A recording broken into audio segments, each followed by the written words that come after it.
नमस्कार। मैं श्रीनिवास मूर्ति, संयोजक हिमाचल योग भारती, स्थापक भी हूँ, योग के कार्यक्रम के संयोजक भी हूँ। अभी तक आपके सम्मुख में अन्नमय कोश, प्राणमय कोश, मनोमय कोश, विज्ञानमय कोश विषय रखा था। आज आपके सम्मुख में आनंदमय कोश। आनंदमय कोश ये सीधा सीधा हमारा संबंध भगवान के साथ कैसा जुड़ा है, ये महत्वपूर्ण है। कहा जाता है आपका मेहनत 10% भी ठीक ढंग से कर लिया तो सफलता 90% देने के लिए भगवान तैयार बैठा है। यही आनंदमय कोश है। यानी हमारा शरीर, बुद्धि, मन, आत्मा ये सारे भगवान के दिशा में चल पड़े तो फिर भगवान से हमको शक्ति, बुद्धि, विकास का ऊर्जा मिल जाता है। हर काम करने के समय ये भगवान का काम समझ के कर लिया तो काम में परिशुद्धता आता है, आनंद भी आता है। यही आनंद का उठाने के लिए ही दुनिया हर बार सोचता है। कुछ लोग तो जो भूखे हैं उनको रोटी खिला के उसमें आनंद उनका व्यक्त होता है। प्राणियों का सेवा करके आनंद व्यक्त होता है। अत्यंत जरूरत है, ऐसा जरूरत को पूरा कर लिया तो भी आनंदमय कोश सक्रिय हो सकता है। यानी किसी गरीब का क्या जरूरत है, शिक्षण का, स्वास्थ्य का, आहार का, उसको जानकारी लेके वो भर के दिया तो जो उस व्यक्ति के मन में भाव आता है वो आनंद ले आता है। इसी कारण से मैं कह दिया आनंदमय कोश यानी हमारा भगवान के साथ संबंध है।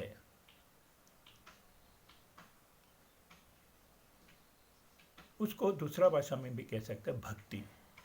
भारत में भक्ति में अपार शक्ति है। इस कारण से जितना हमारा व्यवहार में भक्ति बढ़ता है, राष्ट्रभक्ति, माता पिता जी के बारे में भक्ति, इच्छा भगवान के बारे में भक्ति, उससे मन को आनंद मिलता है।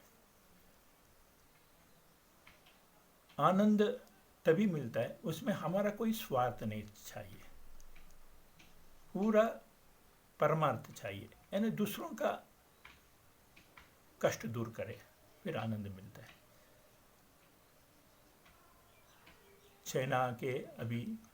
चाइना ने भारत के 20 जवानों को शहीद किया। वो परिवार क्या कहता है?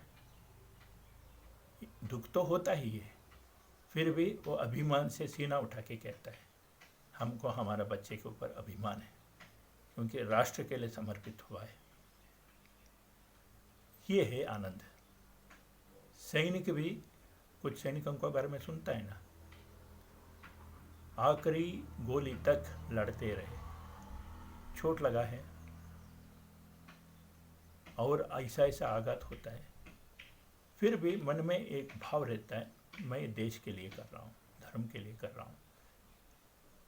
ये आनंदमय कोश का विषय है। ये आनंदमय कोश तभी जागृत हो सकता है हमारा मेडिटेशन करने का समय कितना हमने सार्थक काम का चिंतन किया। रामायण में राम का हर काम क्यों किया, ऐसा निर्णय क्यों लिया, वो निर्णय लेने का समय दुनिया का हित कितना था। आजकल मुझे हनुमान का कहानी भी सुनने के लिए मिल रहा है, आपको भी मिलेगा। जय जय वीर हनुमान, बजरंगी,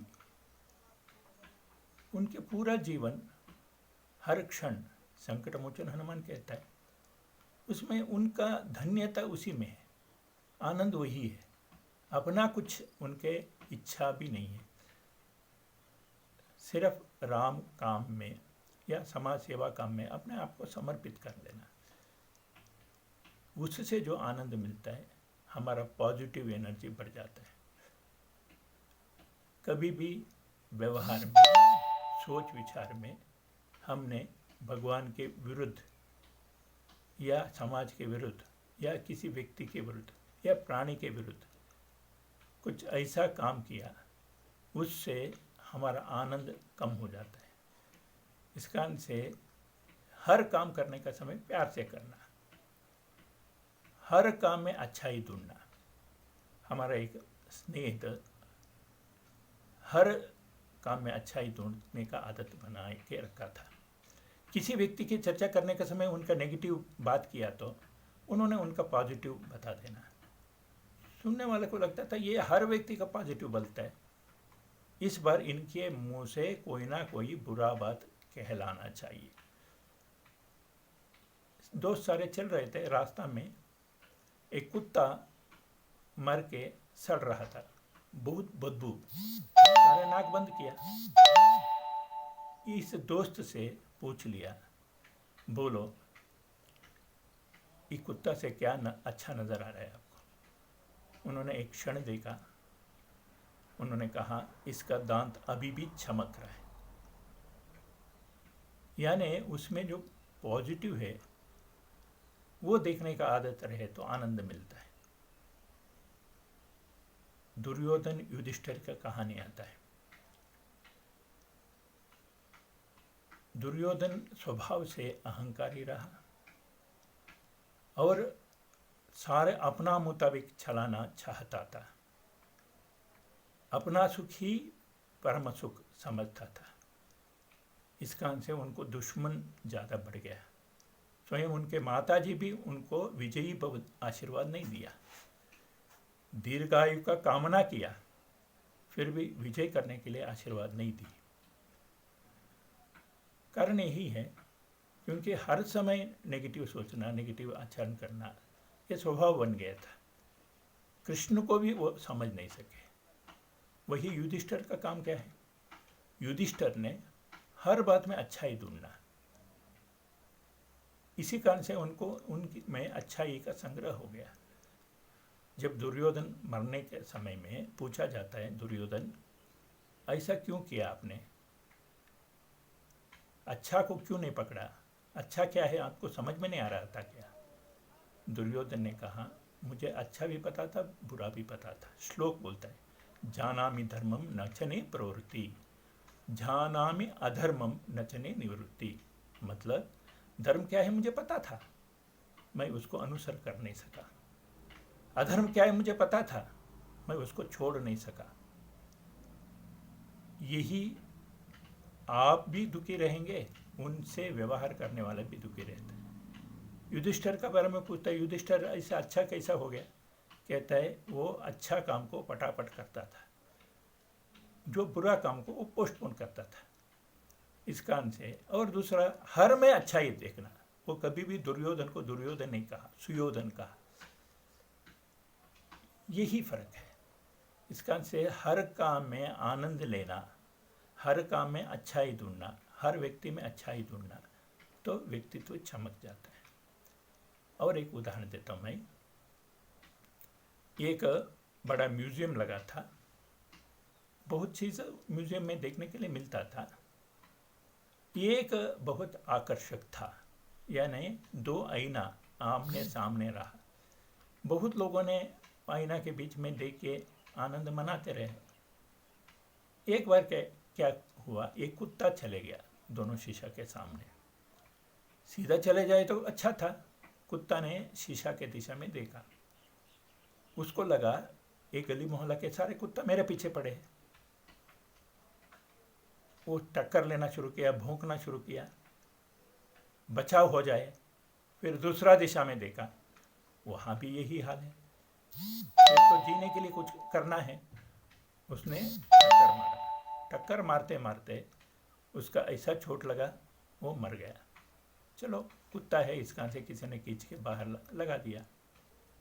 उसी शहर में एक पहलवान रोज कसरत करता था, और पहलवान है, लंगोटी में ही घर चले जाता था, क्योंकि कपड़ा पहन के जाना, वहाँ पसीना मिट्टी हो जाना, इस कारण से लंगोटी पहन के आ जाता था, वापस लंगोटी पहन के ही घर जाता। बहुत लोग उनका शरीर देखते हुए अभिमान से कहते थे, पहलवान जी बहुत अच्छा नज़र आ रहा है आप। उनको लगा मेरा शरीर कितना अच्छा है, मैं देखना चाहता हूँ। किसी से चर्चा किया, उन्होंने कहा म्यूजियम में दोनों ग्लास लगे, वहाँ देखो पता चल जाता है। वहाँ गया, 1-2 घंटा वो ग्लास के बीच में ही रहा, कभी डोला अपना देख रहा है, कभी सीना देख रहा है, कभी जंग देख रहा है, आनंद ही आनंद आया। उनको आनंद आया। कुत्ता भौंक भौंक के मर गया। कारण क्या है, कुत्ता को लग रहा था